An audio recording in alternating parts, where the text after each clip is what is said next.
This is from the NFL show on PFF, Trevor Sikkema, on what he's seen from Deshaun Watson.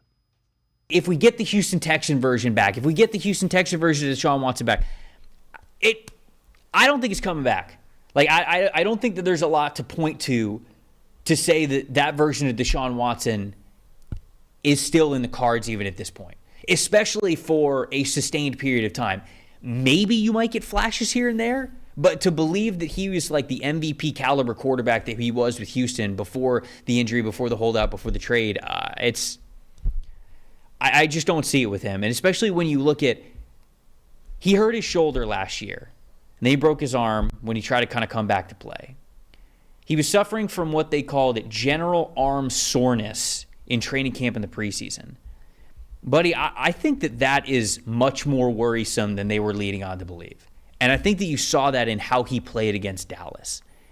He had the most dropbacks of any quarterback in week 1, 56, yet he was just 19th in passing yards at 169.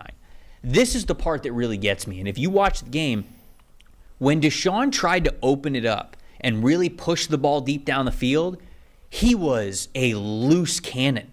I mean, the accuracy was all over the place for him. On passes of 15 yards or more down the field, this is really the stat that tells the story for me. Passes of 15 or more yards down the field, 0 for 7. He did have one drop, but a 14.3% adjusted completion percentage. He wasn't even getting it close. He wouldn't even get these passes close. We're talking 15 yards down the field.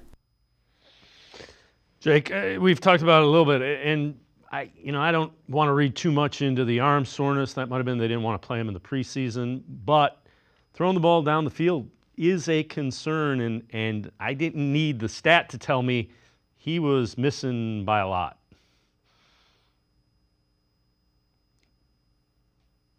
Footballs were thrown out of bounds, like 5, 6, 7 yards out of bounds. Like, there were some throws that I was watching, back-to-back throws in the red zone. They ultimately scored on this drive, but there's one up the left side on a Jerry Jeudy double move that he throws so far out of bounds, a tunnel employee catches. And then on the very next play to Amari Cooper up the right side, a Browns like stadium staffer catches. It's so far out of, it's like, I don't know what's going on, man. And then in the following drive out, he put one that was like 7 yards out of bounds on the left side that CeeDee Lamb caught on the sideline. These are not even close.